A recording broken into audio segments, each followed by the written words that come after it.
রাজনৈতিক প্রভাব খাটিয়ে বিপুল সম্পদ অর্জনের অভিযোগ এবং বিদেশে পালানোর আশঙ্কা থাকায় শেষ পর্যন্ত আওয়ামী লীগের সাবেক পরিবেশ মন্ত্রী সাবের হোসেন চৌধুরী ও তার পরিবারের সদস্যদের দেশ ত্যাগে নিষেধাজ্ঞা দিল আদালত।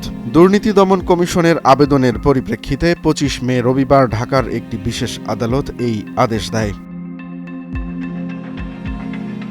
ঢাকার মেট্রোপলিটন সিনিয়র স্পেশাল জজ জাকির হোসেন গালিবের আদালত দুদকের আবেদন মঞ্জুর করে সাবের হোসেন চৌধুরী, তার স্ত্রী রেহান চৌধুরী, ছেলে হামদাদ হোসেন, আরাজ আলম এবং মেয়ে রাইমা চৌধুরী ও আলিশা বাবর চৌধুরীর বিরুদ্ধে এই নিষেধাজ্ঞা জারি করেন।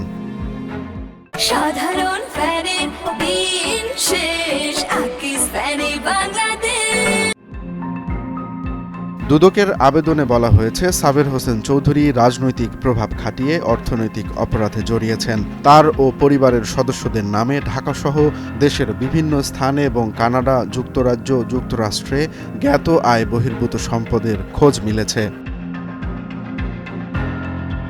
দুদকের ভাষ্য, চলমান অনুসন্ধান প্রক্রিয়া ব্যাহত হওয়ার শঙ্কা রয়েছে, কারণ অভিযুক্তরা বিদেশে পালিয়ে যেতে পারেন, তাই জরুরি ভিত্তিতে নিষেধাজ্ঞা প্রয়োজন ছিল। দুদকের জনসংযোগ কর্মকর্তা আখতারুল ইসলাম গণমাধ্যমকে জানান, সম্পদের প্রকৃত উৎস ও বৈধতা যাচাই করতে তদন্ত চলছে। প্রয়োজনে অভিযুক্তদের জিজ্ঞাসাবাদ করাও হতে পারে।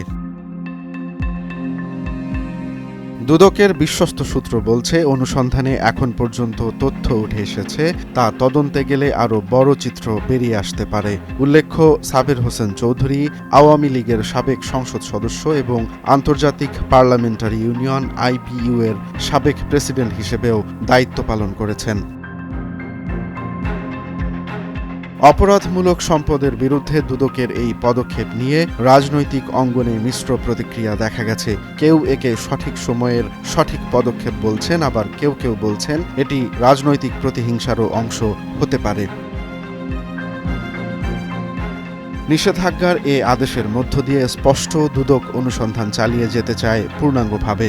সাবের হোসেন চৌধুরী ও তার পরিবারের বিরুদ্ধে ওঠা অভিযোগ কতটা সত্য তা প্রমাণ হবে তদন্তেই। তবে তারা যদি দেশ ছেড়ে চলে যেতেন, তাহলে এই প্রক্রিয়াই হুমকির মুখে পড়ত। এখন দেখার বিষয়, অনুসন্ধানে কি বেরিয়ে আসে এবং তা আদৌ আইনি পদক্ষেপে রূপ নেয় কিনা। রোমান্স তালুকদার, নয়া দিগন্ত।